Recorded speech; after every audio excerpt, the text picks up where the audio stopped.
back at practice today. Will Kevin Durant be out there? For those of you who may have missed it this weekend, he bumped knees with a teammate in practice last week, and it was announced a couple hours before game time, to the shock of many, and by many I mean me, that he wasn't going to play in game one. All this talk, we're going to get to wax rhapsodic about seeing one more run of LeBron versus KD. What do we know about this, Vince? I mean, is he going to come back in game two? Is KD going to play here? It was a matter, it seemed like a pain tolerance and being able to maneuver and move himself around laterally in game one.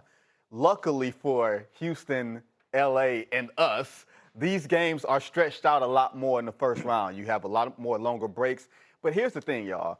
You got to see a little bit with Stephen Curry. He had that great game against the Clippers. You turn back the clock, the next game he looked like a 38-year-old. Kevin Durant has played 78 games this year, and he is 37 years old. Old man injuries happen to old men. I don't know why we keep expecting things other than what's in front of us. I know LeBron is the anomaly. Let's put LeBron somewhere else. Fair. But Kevin Durant is 37 years old and has had to carry this offense all season long. To his point, they play Sunday, then Tuesday, then Friday. So there are a lot of days off in here. If he doesn't come back or isn't why are you doing this? You're right. No, is the answer. The Lakers are going to win the series. Yeah, you don't need to get that question out. If KD's out, then it's a wrap. That's done. Okay, so now all of a sudden, hold on, let me get a little excited here. Here we go. Let me get a little excited. So now all of a sudden, the Lakers, with a lot of rest and a lot of time, come out of this series, and all of a sudden, there's Luka, and he's back, and he's feeling a little better, and all of a sudden maybe he's on the floor again in a round two scenario, and LeBron has looked awfully good here. I mean, are we getting a little interesting with the Lakers? Yes, it's interesting because they would be further ahead than most of us thought they could potentially get.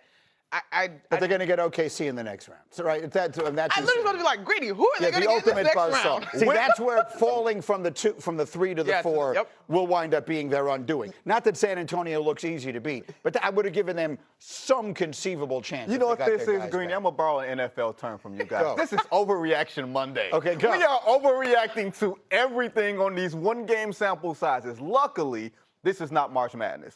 These 7-game series take on a life of its own. The Lakers hit a lot of three-point shots. Luka Austin hit a lot of shots in game one.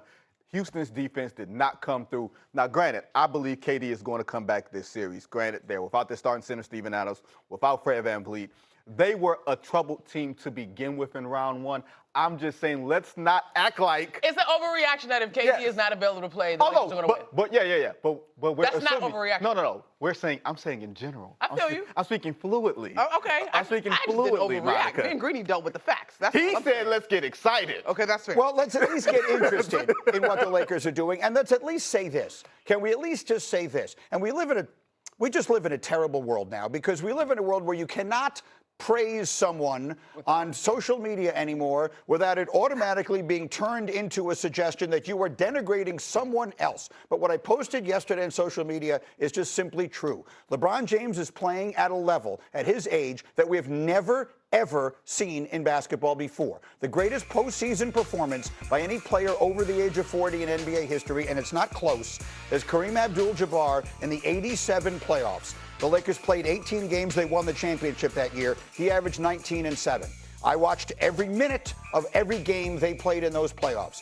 Kareem is an all-time great. He had 2 first-ballot Hall of Famers in their prime on that team in Magic Johnson and James Worthy. Kareem was terrific. He was the third option on those teams. LeBron James is playing. He won't make it to 18 games in this postseason, but he is playing at a level a year older than Kareem was then, at a level we have never seen. So let's take a moment and just appreciate, without turning it into a debate about anything, just take a moment to appreciate that what we are seeing is something we have literally never seen before. I think you're right to point that out, Greeny. I think it is appropriate. And yes, while you can enjoy it, the reality of the last 4 seasons or so say that the question is not, can we get these glimpses of brilliance that have been sustained over his long tenure career? It's how sustainable are they at this point? And that's the real question. On a given night, he can be as great as he ever was. The question is, what happens the night after that? Right. Well, I mean, Kareem had Worthy and Magic, and he was supposed to have Luka Doncic, and we'll see what happens from here. All right, coming up, it's going to be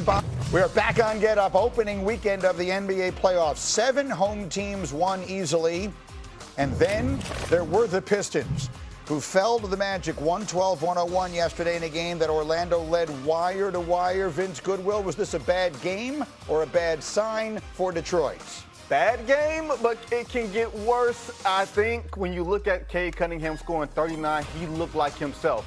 Nobody else did. The question that we had was, what happens when you have to play playoff defense in the playoffs when that's the way you play in the regular season? They didn't even bring their regular season defense to the game. Right.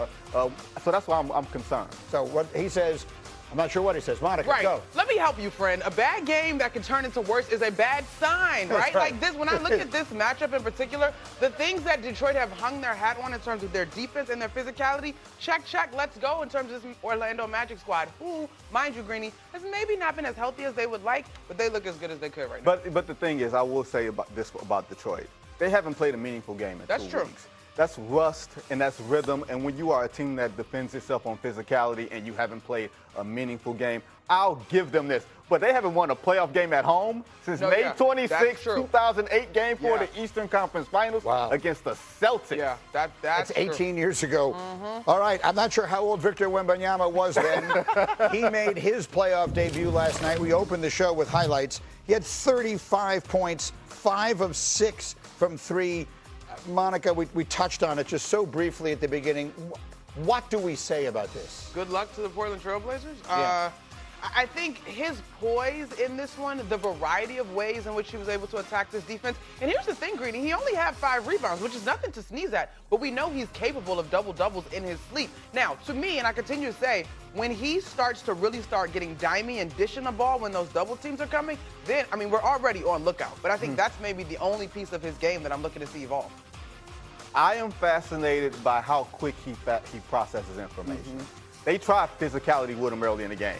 That lasted for maybe 3.5 minutes, and then he figured it out. I'll just take it end to end, and you won't be able to catch me. You won't be able to foul me. So the fact that he processes information that it usually takes players a year to do, he's doing it in 12 minutes of real time. Good luck to whoever they're playing next. Well, that would be Denver or Minnesota. The winner of this series gets the winner of the Timberwolves and Nuggets. Denver is up 1-0 in that series. Boston is up 1-0 easily in their series. Jason Tatum, in his return to the playoffs, 25 points, 11 rebounds, 7 assists. This game was over about 30 seconds after it tipped off yesterday. Greeny. I enjoyed listening to Charles Barkley talk about how awful it was. I mean, Monica, did Boston put everybody on notice? I don't think they put anyone on notice that they shouldn't have already been on, but what I will say, especially when you look back at last year, the Orlando Magic, the physicality of last year's series in the first round for them, then going to the second round.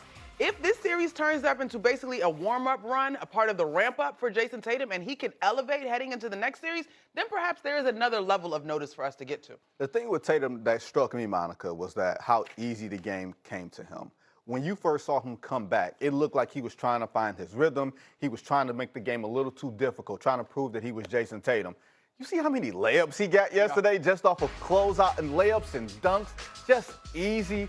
When you can play like that, now granted, that's a Philadelphia 76er team that does not have a lot in terms of key players. Like Paul George does not look like himself, either that or Jason Tatum made him look like he was old. One of the two could be the case. But when he's playing off of Jaylen Brown, when he's playing as a secondary scorer, the sky's the limit for him and his ball club. As you see there, DraftKings says the Celtics are a fairly significant favorite to win the Eastern Conference. And then we go to the West, and the big question, the Rockets will be